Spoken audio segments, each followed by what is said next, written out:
오늘의 성경 말씀은 시편 84편의 1절로 6절까지입니다. 자, 오늘의 성경 말씀 시편 84편 1절에서 6절까지의 말씀을 함께 읽도록 하겠습니다. 만군의 여호와여, 주의 장막이 어찌 그리 사랑스러운지요.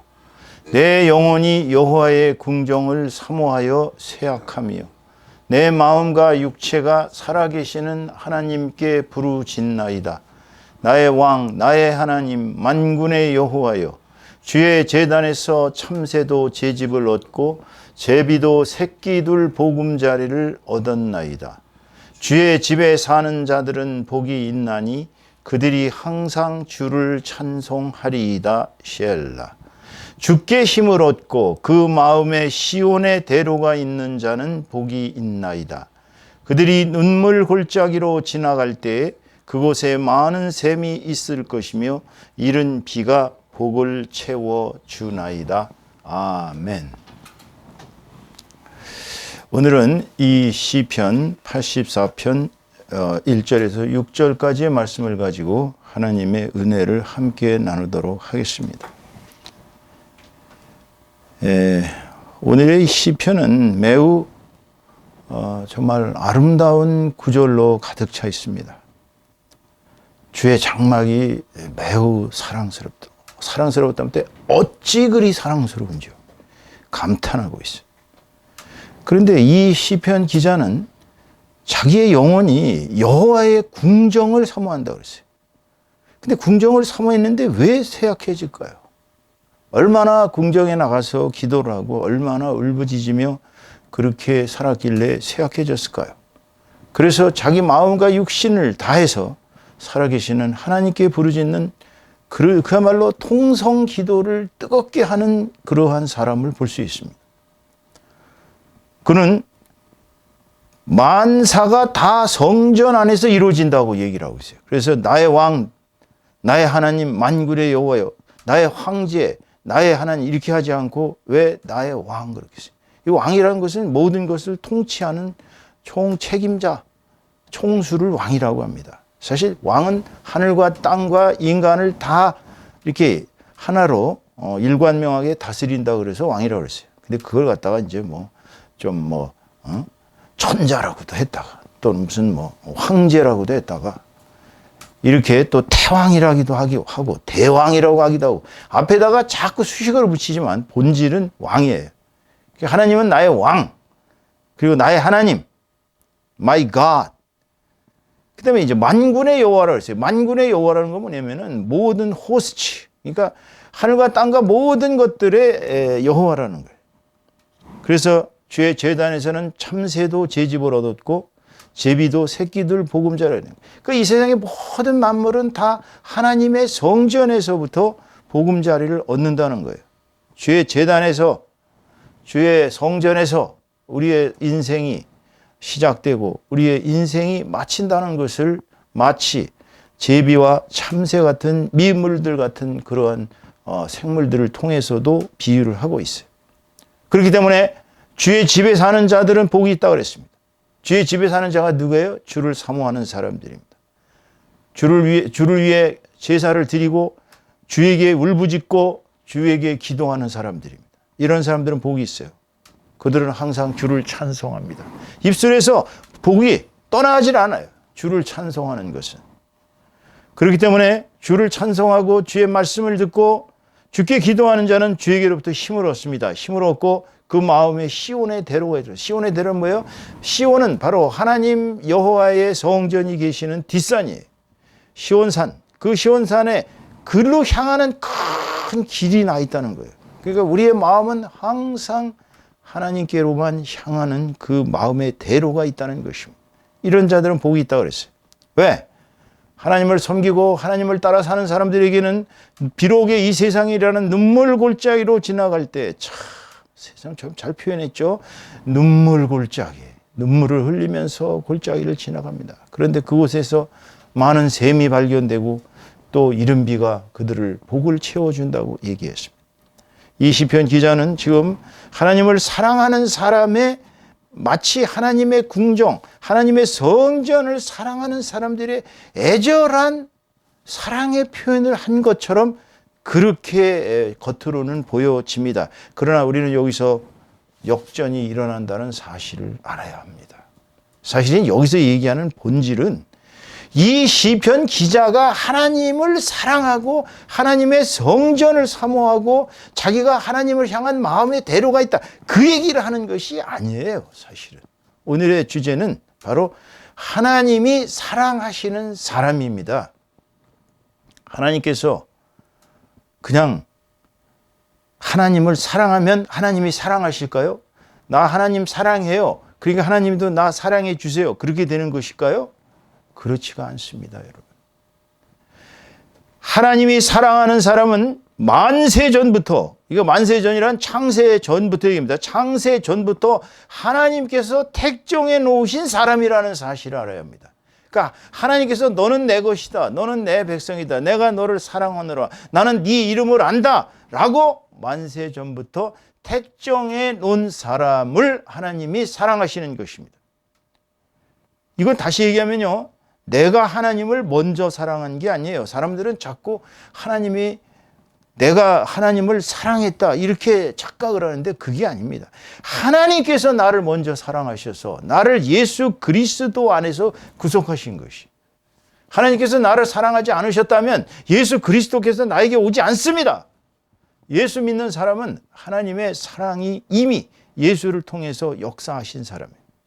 그렇기 때문에 내가 오늘날 구원받았다, 그 소리는 바로 하나님께서 나를 그리스도를 통해서 택정하셨다, 그리스도를 통해서 구원하셨다, 바로 그러한 망극한 사람이 이미 하나님께서 우리를 먼저 사랑했다는 것을 알아야 합니다. 예수 그리스도를 통해서 하나님과 연합한 우리는 얼마나 복된 사람들입니까? 정말 예수 믿는다는 게 기적입니다. 예수 믿기 어렵습니다. 평생을 가도 예수 안 믿어지는 사람들이 있어요. 인품도 훌륭하고 인격도 좋고 정말 모든 것이 완벽한데 예수는 못 믿어요. 왜? 그 사람들의 마음속에는 하나님께서 택정하신 그리스도의 구원의 사랑이 들어갈 자리가 없기 때문인 것입니다. 근데 여러분은 이미 예수 그리스도가 마음에 들어왔습니다. 예수 그리스도를 믿습니다. 나는 영생의 축복을 받은 자라는 거예요. 이게 얼마나 축복을 받은 자들입니까? 인생 최고의 축복은 바로 하나님께서 나를 사랑하셔서 창세전부터 나를 택정하시고 그리스도를 통하여 나를 구원하시고 나의 죄를 씻기시고 나를 하나님의 백성으로 삼으시고 영원한 천국에 들어갈 수 있는 생명의 면류관을 우리에게 주신다는 그 사실 때문에 우리는 감사할 수밖에 없는 것입니다. 오늘 시편 기자의 얘기처럼 자신이 하나님을 먼저 사랑하는 그것이 아니라 바로 하나님께서 먼저 우리를 사랑하시고 예수 그리스도를 통하여 우리를 구속하셨기 때문에 우리는 하나님을 사랑하지 않을 수 없는 것입니다. 오늘 본문 말씀은 시편 84편 1절에서 6절까지의 말씀입니다. 하지만 이 시편 84편 전체를 보면요, 하나님께 대한 시인의 사랑을 노래한 것처럼 보여요, 겉으로는. 하지만 자세히 읽어보시고 분석을 해보시면 여기서는 하나님께서 사랑하는 자가 어떤 사람인지를 정확하게 묘사하고 있습니다. 자, 시인은 1절에서 주의 장막이 어찌 그리 사랑스러운지요 라고 토로합니다. 여기서 장막은 사실 주의 장막은 한글 번역이고요, 영어 번역은 당신의 처소입니다. 히브리어 번역을 본다면 당신의 장막 성전입니다. 당신이 계시는 장막 성전이에요. 즉 하나님이 계시는 장막 성전을 시인이 우러러보는 거예요. 하나님이 계시는 장막 성전을 시인이 우러러보는 것입니다. 이처럼 시인은 하나님께서 장막 성전에 임하고 계심을 느끼면서 감탄하고 있는 것입니다.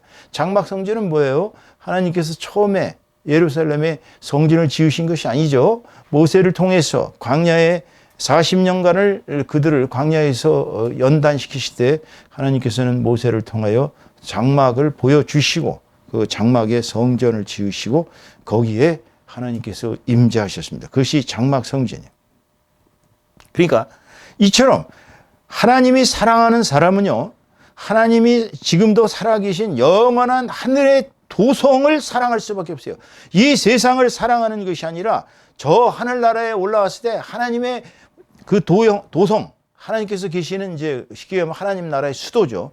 그 도성과 또 그 도성의 모형을 그대로 이 땅에 세워진 하나님의 성전인 교회를 사랑하는 사람을 알 수 있는 것입니다. 쉽게 얘기하면 교회를 사랑하는 거예요. 하늘나라의 교회와 지상의 교회를 사랑하는 사람을 하나님은 사랑하신다는 사실을 오늘 우리는 알 수 있는 것입니다. 그러니까 주의 장막을 향하여 사모의 모든 그런 그 고백을 할 수가 있는 것이에요. 3절을 보면요. 시인이 하나님의 궁정을 사모하는 정도가 어느 정도냐면 아까도 말씀드렸지만 자신이 쇠약해질 정도예요. 얼마나 하나님의 궁정, 즉 하나님의 임재를 사모했으면 육체가 쇠약해질 대로 쇠약해지고 그 심신이 하나님께 부르짖을 정도이겠습니까? 시인은 지금 하나님을 사모하다 못해 처절하게 외쳐대고 있습니다. 주여 저에게 임재하여 주시옵소서 하고 그 간곡한 사모의 심정을 표현하고 있어요. 그런데 이것을요 우리가 다른 성경 구절로 표현하면 이렇게 표현됩니다. 하나님께서 받으시는 제사는 상하고 통회하는 심령으로 드리는 제사다라는 것과 일맥상통하는 것이에요. 이게 대단히 중요한 얘기입니다. 하나님께서 받으시는 제사는 어떤 제사라고요? 상하고 통회하는 심령. 내 마음이 상했다는 거 무슨 소리예요? 내가 지금 내 자신을 막 내 속에서 아픈 마음, 그 회개하는 마음, 내 자신이 마음이 갈갈이 찢겨져서 고통스럽습니다. 하나님께 나 자신을 모두 갖다 내려놓습니다. 그리고 내가 아주 통증 속에서 고통스러워하면서 후회하는 마음, 가슴이 찢어질 대로 자기 자신을 이렇게 내려놓고 회개하면서 하나님께 산 제사를 드리는 그러한 제사. 심령으로 상하고 통회하는 심령으로 드리는 제사. 이런 말씀과 일맥상통합니다. 그저 적당히 형식적으로 가인처럼 그냥 아무렇게나 농작물 이렇게 받아다가 가져다가 그냥 아무렇게나 뭐 제사라고 드리긴 드려야 되는데 그냥 아무 상하고 통하는 심령도 없이 그냥 적당히 드리는 그런 제사가 아니에요. 정말로 내 영혼과 육신이 다 온전히 하나님께 바쳐지는 상하고 통하는 심령으로 드리는 제사, 가슴이 찢어지는 심정으로 하나님께 나와서 하나님께 나 자신의 모든 것을 바치는 이 제사. 여러분, 오늘날 크리스찬들은 썬데이 크리스찬들이 너무나 많다고 하죠. 극장식 성전, 극장식 예배. 그래서 성도들은 앉아서 국장에 앉아서 편안히 지금 헌금 좀 하고 지금 그 모든 광경을 즐기는 거예요. 목사의 설교를 들으면서 깨닫고 후회하고 상하고 심령하는 통회하는 심령으로 드리는 예배가 아니라 구경하는 예배. 딱. 그래서 일주일에 한번 내가 가서 구경했으니까 나는 구원에 이르는 길로 간다. 물론 안 나온 사람보다는 그렇게 썬데이 크리스천으로 나온 사람이 위대하죠.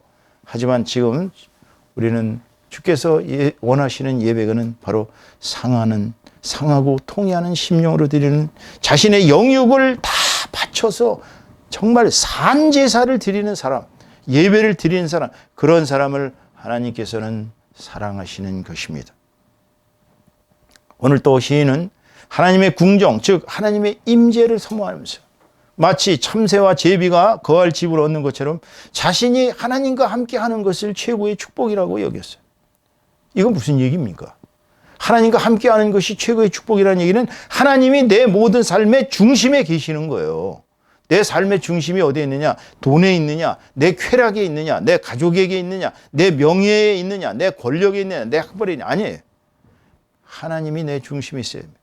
그러니까 모든 것이 다 하나님을 향해서 이것이 하나님의 길인가?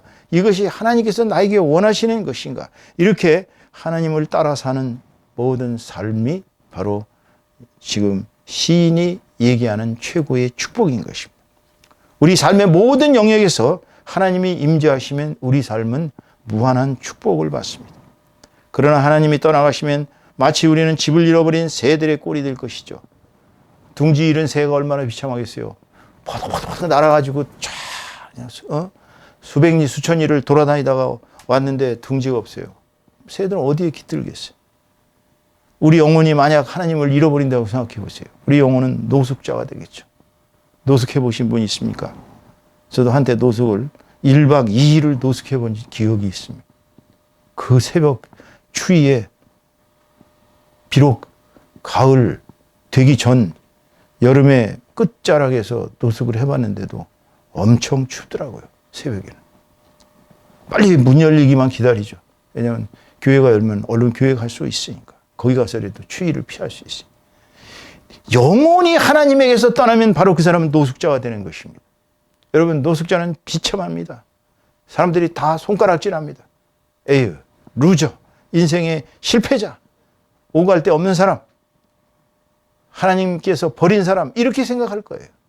그러므로 하나님과 굳세게 연합하는 사람을 하나님은 지극히 사랑하셔서 만복을 내려주는 것입니다. 오늘 시인이 얘기하는 내용은 바로 하나님께서는 당신과 굳세게 연합하는 사람을 축복하신다는 거예요. 그런 사람은 하나님을 마음의 중심에 두고 하나님의 성전을 사모하다 못해 자신의 몸이 쇠약해질 정도로 하나님을 사모하는 사람들입니다. 그런 사람들 입에서 늘 찬송이 솟구쳐 나오겠죠. 평상시에도 일반 유행가 또는 팝송, 클래식 다 좋죠. 다 좋습니다만은 영혼이 허공에 떠 있는 것처럼 빈곤합니다. 솔직히 클래식 베토벤의 그 엄청난 영교환곡 이런 거 쫙 멋있죠. 빨려 들어가는 것 같죠. 하지만 영혼은 갈급합니다. 하나님의 축복을 받은 사람은 하나님께 대한 찬송이 나올 수밖에 없어요. 정말 시간이 나면 틈틈이 입에서 하나님께 대한 찬송이 나옵니다. 제가 아는 어느 집사님은 큰 사업을 하시다가 비록 사업을 접으셨지만 그리고 나서 하나님께 구원을 받아서 교회를 열심히 찬양대와 섬깁니다. 이분은 소위 성악의 은사가 있으십니다.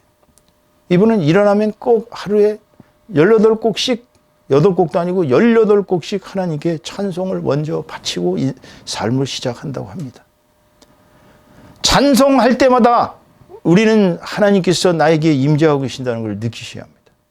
하나님께서 얼마나 나를 사랑하고 계시며 나에게 얼마나 잘해주시는지 그 감사함에 몸을 떨지 않을 수 없는 것이. 그거를 못 느낀다. 하나님께서 너에게 얼마나 잘해주시고 너를 얼마나 올바른 길로 이끄시고 너에게 얼마나 모든 것을 주시는가. 이걸 못 느끼는 사람은 그 영혼에 문제가 있는 사람이에요. 그래서 우리의 영혼이 하나님을 찬양하고 찬상하고 하나님을 향하여 찬미의 노래를 올려드리면 드릴수록 우리는 하나님과 더욱더 가까이 다가갑니다. 그렇기 때문에 하나님께서 사랑하시는 자는 언제나 하나님께 찬양하는 사람인 것입니다. 하나님께 찬양을 바치지 않는 사람은 그야말로 하나님께 대한 사랑이 부족한 사람이에요. 그런 사람은 하나님께서 많이 사랑하실 리가 없죠. 하나님께서 사랑하시는 것은 바로 찬양하는 사람입니다. 왜냐하면 찬양은 기도의 다른 형태입니다. 기도는 말씀으로 드리는 하나님께 청하는 그런 메시지라면 찬양은 음악으로, 음으로, 노래로 이렇게 드리는 하나님께 대한 메시지예요. 하나님께서는 찬양을 들으시는 것을 가장 즐겨 하신다고 합니다. 우리가 이걸 인간관계에다 한번 적용해 보세요. 부모님의 생일날 좀 산다 하는 사람들은 예전에 보면은 김부자 이런 소위 가수 중에서 아주 좀 민요 가수, 옛날 노인네들이 좋아하는 국악을 잘하는 그런 가수들을 생일날 무려 그것도 한두 푼도 아니고 막 그때 당시에도 벌써 1,000만 원 이렇게 주면서 데리고 간다고 합니다. 악단들하고 같이 불러가지고 아버지 어머니 다 생일 잔치 앉혀놓고 아버지 어머님 저희들을 낳아주시고 길러주셔서 얼마나 고마운지 모릅니다. 오늘 생신을 맞아서 오늘 그 유명한 김부자 가수를 그 유명한 악단과 함께 왔습니다. 오늘 정말 감사드리면서 노래를 바치겠습니다. 그럼 가수가 나와서 탁 하면서 노인네들 좋아하는 그런 옛날 민요 그런 노래를 해드려요. 그러면 그만큼 기쁜 일이 어디 있겠어요. 부모 입장에서는 자식들이 밴드까지 불러서 유명 가수까지 초청해서 자기의 생신을 이렇게 기린다. 이야, 이거 정말 효성스러운 자식이구나. 하나님께서 한번 생각해 보세요. 우리가 허구한 날 하나님께 대한 감사의 찬송을 드리고 기쁨의 찬송을 드리고 하나님을 사모하면서 찬송을 드리고 이렇게 살아간다면 하나님께서 얼마나 사랑하시겠습니까? 그러므로 하나님께서 사랑하시는 사람은 항상 찬송하는 사람인 것입니다. 여러분, 5절에서는 주께 힘을 얻고 그 마음에 시온의 대로가 있는 자는 복이 있다고 그랬어요. 즉 아무리 어려워도 오직 주께 기도하고 주께만 의지하는 사람은 언제나 주님께서 힘과 능력을 부어주시고 필요한 물질도 공급하시고 항상 우리를 평강과 사랑의 마음으로 이끄시요. 그래서 그런 사람들의 마음은 언제나 하나님이 계신 예루살렘 성전, 즉 예루살렘의 성전으로 가는 그 길, 시온산으로 가는 그 길, 시온의 대로가 존재하는 것입니다. 내 마음이 하나님과 함께 하다 보니 언제나 내 마음은 오직 하나님이 계신 시온산으로 향하는 것입니다. 이렇게 오직 하나님만을 의지하는 사람, 하나님께 대한 시온의 대로가 있는 사람을 하나님께서는 사랑하시는 것입니다. 여러분, 하나님께 대한 시온의 대로가 없고 그저 출세의 대로, 돈 많이 버는 대로, 멸망으로 가는 대로, 사탄의 대로를 가는 사람을 하나님께서는 사랑하지 않습니다. 이런 사람들은 6절 말씀처럼 눈물 골짜기로 비록 통행한다 할지라도 하나님께서는 그들의 눈을 밝히셔서 그곳에 많은 샘이 있게 하시고 또 이른 비로 그들을 은택을 입히신다고 했습니다. 이 구절을 보면 우리가 골고다 언덕길을 올라가시는 주님의 고난이 생각납니다. 자, 눈물의 골짜기가 인생이에요. 사실 우리는 눈물 골짜기라는 인생을 살아갑니다. 최고의 인생의 눈물 골짜기를 걸으신 분은 골고다 언덕길을 올라가신 우리 예수 그리스도 주님이세요. 주님은 인간으로 본다면 최대의 고통을 당하셨어요. 그렇지만 우리 인류에게는 최대의 축복을 주셨습니다. 즉 하나님이 사랑하는 사람은 아무리 역경의 길을 가더라도 결국에는 주변의 모든 사람들에게 은혜를 끼칠 수밖에 없어요. 그래서 그리스도의 향기가 드러나는 것입니다. 그런 사람을 우리 하나님께서는 사랑하시는 것입니다. 즉 아무리 힘들고 아무리 고통스럽고 아무리 괴로운 길이라도 하나님께 의지하면서 하나님의 뜻대로 이겨나가면서 비록 세상을 살면서 죄를 질 수도 있어요. 세상을 살면서 때로는 하나님의 품에서 벗어나고 싶은 때도 있어요. 그렇지만 결국은 돌아와서 오직 하나님께로만 나아가서 하나님께 영광을 바치는 그런 사람들을 하나님께서는 사랑하시는 것입니다. 그러니까 여러분, 아무리 인생이 살고 힘들고 어려워도 비록 죄지고 싶어도 여러분 오직 하나님만을 사랑하고 하나님께 의지하십시오. 하나님의 뜻대로 살아가도록 힘써 이겨나가십시오. 그리하여 하나님께 영광을 바치십시오. 그것을 하나님께서는 그런 사람을 사랑하십니다. 오늘 설교의 결론을 맺습니다. 우리가 하나님을 먼저 사랑한 것이 아니라 하나님께서 만세전부터 우리를 먼저 택정하시어서 우리를 사랑하셨다는 사실을 잊지 마시기 바랍니다. 그래서 하나님이 사랑하는 사람은 첫째, 만세전부터 택정하신 사람을 사랑하십니다. 아무나 사랑하시는 것이 아니에요. 둘째, 하늘과 땅의 교회를 사랑하는 사람, 교회를 위해 헌신하는 사람을 주님은 사랑하십니다. 셋째, 자신의 영육을 다 바쳐서 산제사, 정말 영과 육을 바치는 생명의 예배를 드리는 사람. 넷째, 어떠한 역경과 고난에도 오직 하나님과 굳세게 연합해서 이겨나가는 사람. 다섯째, 늘 입술에 찬양이 떨어지지 않는 사람. 여섯째, 오직 하나님만을 의지하며 어떠한 길을도 결국은 하나님께로 돌아가는 그러한 사람. 일곱째, 궁극적으로는 자신의 삶을 통해 주변 사람들을 구원하고 하나님께 영광을 올려드리는 이런 사람을 하나님께서는 사랑하시는 것입니다. 이제 2024년 음력설이 며칠 남지 않았습니다. 여러분, 다음 주는 이제 음력설이 지난 그 다음 날입니다. 여러분, 이제 음력설을 맞이해서 우리는 더욱더 이제 새해에 하나님께서 사랑하시는 백성으로 더욱 거듭나서 내가 하나님께서 나를 얼마나 사랑하셔서 만세전부터 택정하셨나 그 만극한 은혜를 생각하면서 그래, 나도 올해 새해에는 더욱더 하나님께 영광을 올려드리는 하나님께서 사랑하시는 진정한 자식, 진정한 하나님의 백성, 진정한 예수 그리스도의 제자로 거듭나실 것을 축원합니다. 축원합니다.